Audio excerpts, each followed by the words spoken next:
caractéristiques chrétiennes dans leur nom, dans certains domaines. Voilà, dans les domaines qui sont anciens. Je pense par exemple à Clos de l'Oratoire des Papes en Châteauneuf-du-Pape. Même Châteauneuf-du-Pape, typiquement. D'ailleurs, cette appellation Châteauneuf-du-Pape, je crois que elle a pris ce nom parce que c'était l'endroit où le pape passait ses vacances. Et donc ils ont appelé ça Châteauneuf-du-Pape. Bref, je m'égare un petit peu. Mais aujourd'hui, ce soir, je vais vous parler d'un vin très particulier, puisqu'il s'agit du vin le plus cher au monde. J'ai mes petites notes à côté de moi. Donc en 2018, une vente aux enchères a eu lieu à New York chez Sotheby's, qui est une maison d'enchères. Voilà. Donc une bouteille de vin de 75 centilitres. Donc pour vous donner un ordre d'idée, 75 centilitres c'est la moitié d'une bouteille de coca d'1,5 litre.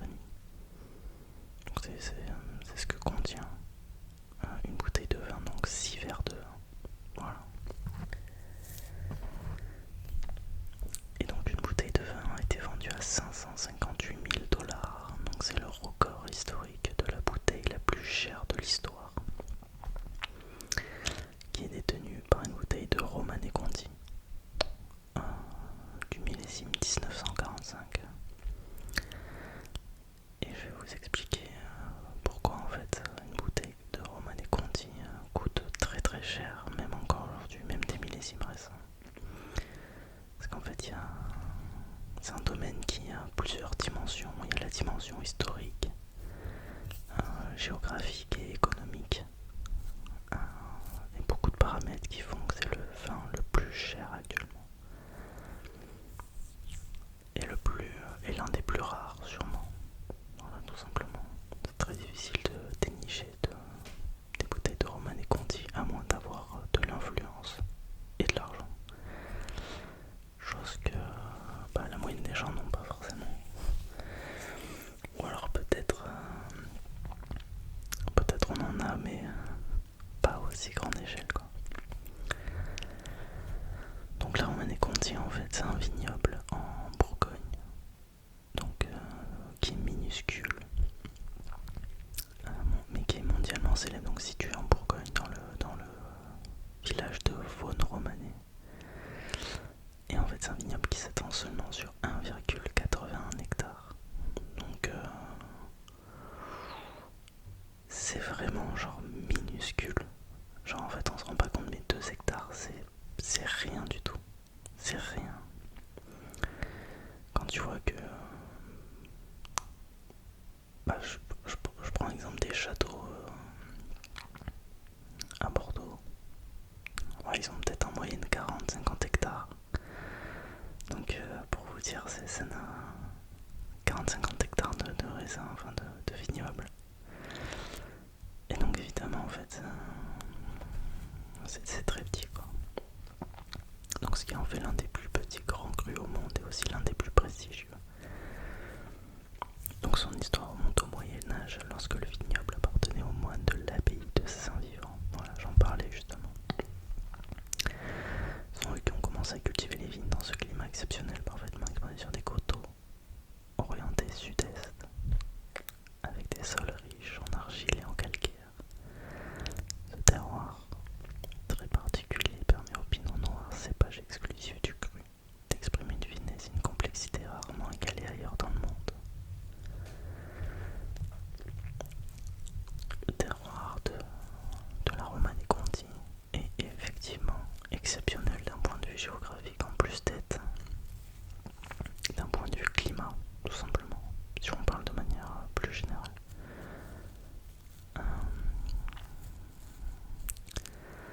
Donc déjà deux paramètres, le fait qu'il soit petit et exceptionnellement bien situé.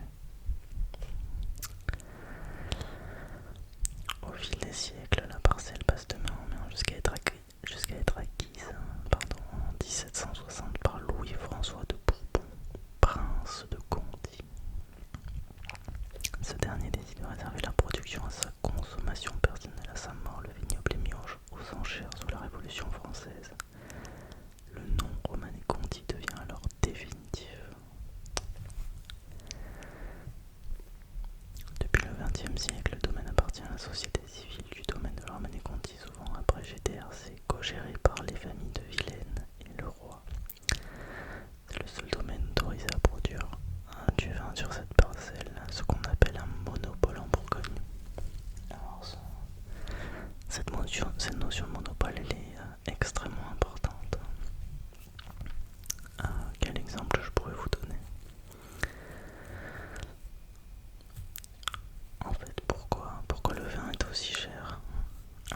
parce que le domaine de la Romanée Conti exerce en fait la pleine production donc du cru, donc du climat Romanée Conti, et le seul à exercer en fait la production, donc une production sur ce climat. Et donc ce qui veut dire, si je vulgarise vraiment grandement, c'est comme si en fait une société comme Apple étaient les seuls capables de produire des téléphones portables. Donc vous imaginez un petit peu d'un point de vue économique qu'est-ce que ça engendrait en fait. Donc ça veut dire qu'il n'y a pas de concurrence. Et donc ça implique des vins qui sont extrêmement chers. Et donc dans le cas de Apple, c'est imaginaire évidemment.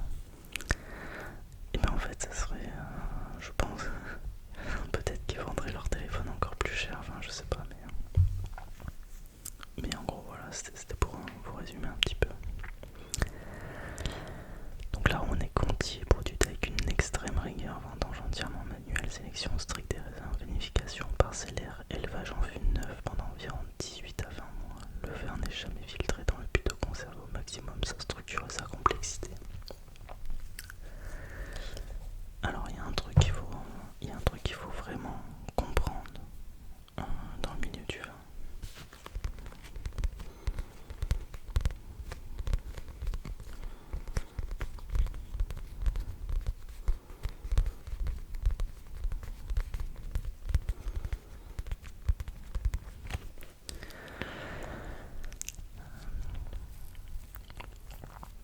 C'est que ce genre de vins qui sont chers et qui génèrent énormément d'argent, en fait, ils capitalisent sur l'argent et sur le mythe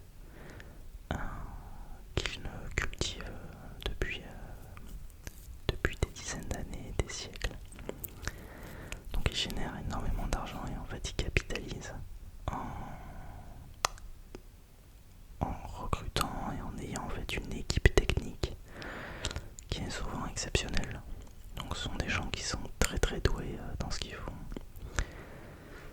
Ils ont peut-être des technologies qui sont particulières, enfin, sans rentrer dans les détails. Après bon, il y a toujours les méthodes ancestrales pour préserver les appellations et l'authenticité du produit. Mais si vous voulez, en fait, derrière sont des gens qui sont extrêmement doués, surtout pour ce genre de vin en fait, qui pour préserver leur mythe et préserver la valeur en fait mythique et la valeur monétaire du vin entre guillemets qu'ils vendent. Il faut que derrière il y ait des gens qui soient extrêmement doués à la baguette. Donc tout ça, c'est un coût évidemment. Et donc en fait, ce sont des gens qui sont doués, qui font du vin exceptionnel, qu'ils vendent cher, et c'est grâce au fait qu'ils vendent cher qu'ils peuvent préserver le fait que ce sont des gens qui sont des équipes techniques qui sont extrêmement douées. Même si évidemment, alors là attention, je mets une grande O là, c'est pas parce que vous avez une équipe technique exceptionnelle que votre vin est forcément meilleur, excusez-moi, que le vin d'un petit vigneron, quelconque au fin fond d'une appellation qui va faire un vin qui est exceptionnel parce que il maîtrise son terroir et son produit à la perfection également. Voilà. Moi je parle vraiment d'un point de vue général, il faut comprendre ça, cette notion cette notion en fait de capitaliser sur le fait qu'on préserve un mythe en ayant les meilleures équipes possibles également.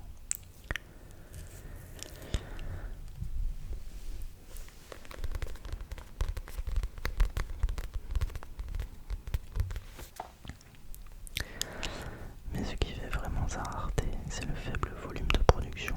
Et oui, 2 hectares, forcément ça fait pas une énorme production qui représente environ 5000 à 6000 bouteilles par an en fonction du millésime. C'est rien du tout. 5-6 000 bouteilles, c'est rien du tout.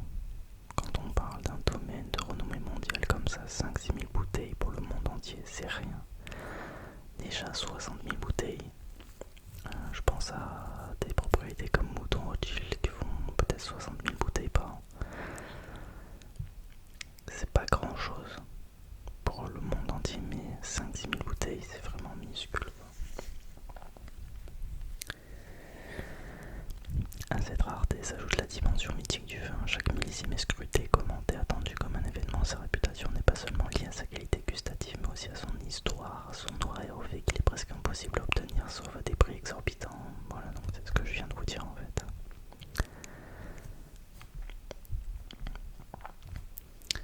Donc la bouteille de Romanée Conti 1945 était vendue pour la somme de 558 000 $ aux enchères, soit environ 500 000 €. Donc un demi-million d'euros une bouteille, tout va bien. En fait, ça a une explication parce que c'est un millésime qui est très très rare, 1945, parce qu'il marque la fin d'un cycle pour la propriété. En fait, en 1946, les vignes ont été arrachées pour être replantées suite à la crise du phylloxéra.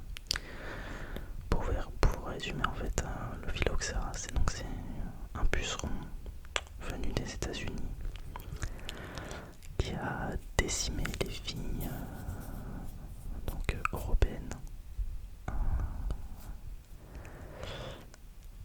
Donc il a décimé les vignes en fait européennes. Donc à la fin du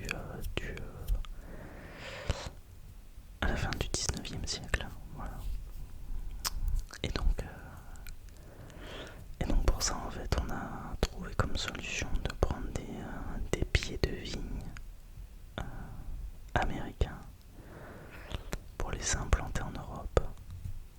Et en fait on coupe, en fait on fait ce qu'on greffe donc le pied de vigne à la vigne en fait, de sorte à ce qu'en fait on préserve les qualités en fait des cépages européens, donc le pinot noir, etc., qui sont greffés à des pieds de vigne américains et qui sont résistants au phylloxéra, donc aux petits pucerons.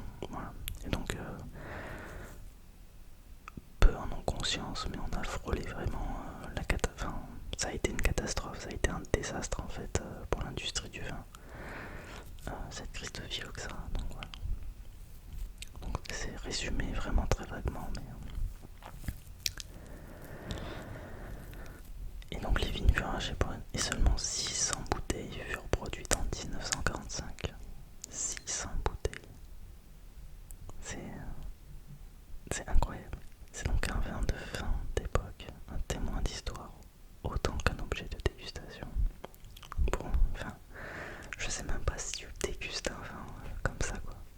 C'est tellement en fait une relique, quoi. Et donc aujourd'hui, la Romanée Conti incarne l'élite du vin mondial. Elle symbolise la quintessence du luxe viticole, mais aussi l'attachement à la tradition, au terroir et un savoir-faire transmis depuis des siècles. Sa valeur est autant économique qu'émotionnelle ou patrimoniale, ce qui en fait un objet de culte pour les amateurs, les collectionneurs et les investisseurs, exactement.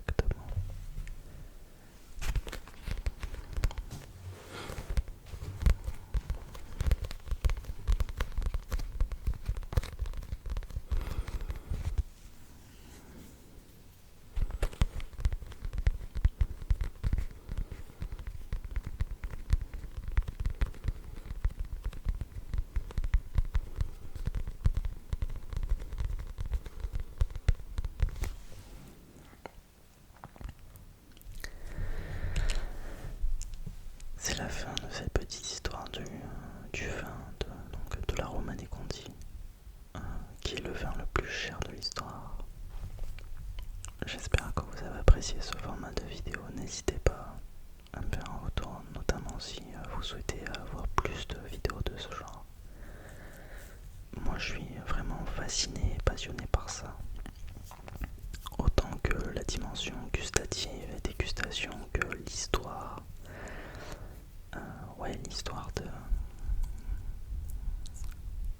L'histoire de certaines propriétés qui est absolument mythique. Il y a également des châteaux à Bordeaux qui ont une histoire mythique, je pense à Mouton Rothschild notamment, mais également Châteaubriand.